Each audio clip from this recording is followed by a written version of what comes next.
I'll start off by saying, obviously we need to play better defense. And we'll get there. We'll get there. And these guys are committed to playing defense. I thought the last 8 minutes, these guys really came out and played some really good defense. We started rebounding the basketball, and we stuck together. They went up 12, and that's going to be a really good team. That is going to be a really good team. They got talented guards. They got good big men. It's a young team, but they got a bright future. They really do. He's a great coach. He's doing all the right things with the personnel that he has. It's going to be a tough team to beat in the near future. But I'm proud of these guys. I'm proud of the way they hung in there and they kept fighting, and we played to win. And of course, we never make it easy. We never make it easy. And you know what? We don't want it to be easy. And winning hurts, and that's the way we're going to play, and that's the way we're going to play the rest of the season. Well, this was the second discussion after they went on 12.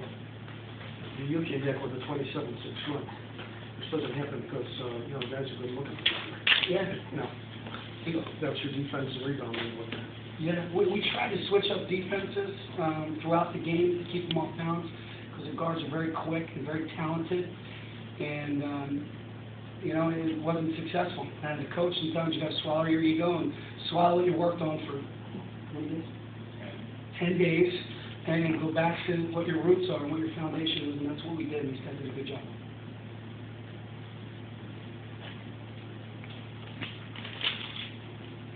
John, talk about how it feels for this team to break through and get a close victory. I mean, we've really been struggling when it comes to the end of game situations, like closing the team out. And today it finally came together, and hopefully this is a sign of things to come, hopefully. And just keep moving forward. We had a lot of time. We were really ready to play this game, so it's good to come out with a win, especially before Christmas.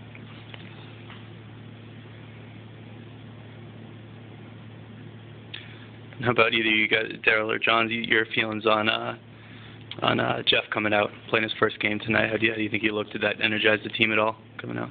Oh, yeah, definitely. Jeff's our energizer bunny. When we lost him earlier this year, we were hurt. Guys had to step up. But having him back is great. He's a voice in the locker room. He's our captain is back. Our general, he tells us everything, all important orders for us. So it's great to have him back.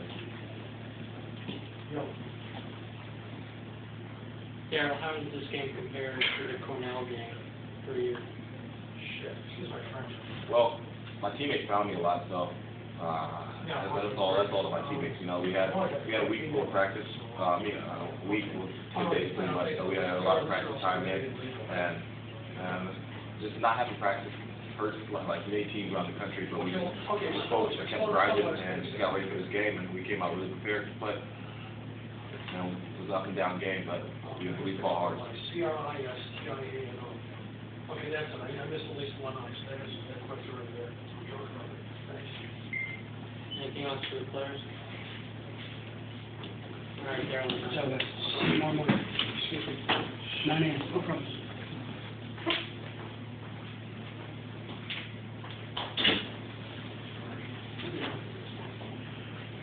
I feel like you're seeing more of what you want out of John. You had a nice game, especially in the second half tonight, and came alive for you. Yeah, John carried us in that run, I thought. And when we weren't making shots, he carried us. He did some really good things, getting to the basket, not relying so much on his three. I mean, he took 14 shots today, only 3 were threes. In the first, 11 games, that wasn't the case. That was reversed. So I thought he did a really good job of mixing it up and getting to the foul line. He had 8 rebounds, and he did some really good things, and that's what we need from him. He's our best player. He's our senior, and some days he's got to put us on his back, and he did that for a stretch. You talk about where the shots have been coming from. Is that one of the things that you've been on him about? Is sometimes as athletic as he is, he ought to be going to the basket more. There's no doubt, but you have to have faith and confidence in your senior. So if he thinks the three is the shot, then the three is the shot. If he thinks driving, that's great too. I just told him, you got to mix it up a little bit. If you think your three's there, you got to stick it. If not, get to the basket, get to the foul line, and we got to stop these runs. I mean, look, I'm happy we won the game. We haven't won in a while here. I'm not happy with our defense, and we got to get better. Once we, get back here and get into league play, trying to outscore teams isn't the way to get it done. And we know that. We learned that from last year. So we got to do a better job on the defensive end. We got to do a better job rebounding, and we will. Because you know what, the guys weren't. You know, you would think you go in there and the guys were jumping around, getting excited, we're happy. They really weren't. It was a different feeling. They were like, okay, we got to win, but we didn't play as well as we could have. And I give that credit to St. Joe's. I mean, they played a really good game. They made some great shots, and they got a couple of really good players, more than a couple of good players. But that excites me. That excites me that they weren't, you know, jumping around like this was a huge win. It's a great win, but they know we got to get better.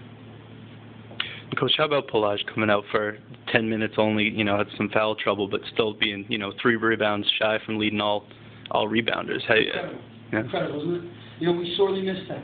We missed that for 11 games. His presence. I think what Darryl was trying to say, he's the anchor. He's the anchor of our defense. And he's always talking, he's always communicating, and he plays so hard. And he's like the mother hen. He picks up for guys that you know, get blown by or miss the assignment. And that's what Jeff does. And he was the guy who was like, hey, let's not be happy about this. We got to get better. And I give him a lot of credit, showing great leadership. And how about turnover ratio? You got 7 turnovers, and then none, especially none from DJ Irving, who came out, didn't let up the scoreboard, but still had 4 assists and no turnovers. Talk about how important it is to keep those possessions and the rebounds and getting extra possessions. I thought he played terrific. I thought he had a great floor game tonight. He made the right reads, made very simple passes. Sometimes if you keep this game simple, I think better things happen for you. When you try to make the spectacular play or the fancy play to woo the crowd, that's when you get in trouble. And I thought he just did a great job. You know, he got in a little bit of foul trouble, and as he grows and matures and gets bigger and stronger, I think he'll be able to play more minutes. But I was really, really happy for him. And, you know, he's from Philly, too. So these Philly guys, you know, you got to be happy for them. You know, you play St. Joe's and the Sound, and you get to go at them. So it won't be so great next year, but right now we can be satisfied. And still had that amazing 3-point percentage from beyond the line, but it seemed like this game you guys are trying to get into the basket and had some success with that. Talk about that aspect of the game. Yeah, we're trying to mix it up. I had a feeling, you know, if you scout us, and I watched tons of tape on us in the last 10 days, we like to shoot threes. There's no doubt about it. And I want to shoot threes. I just asked them to mix it up a little bit. And I'm really surprised there's only 9 assists. I thought we had more assists. But, you know, I thought we shared the ball. I thought we moved the ball. I thought we got it side to side. I thought we did some good things. Good? Guys, happy holidays.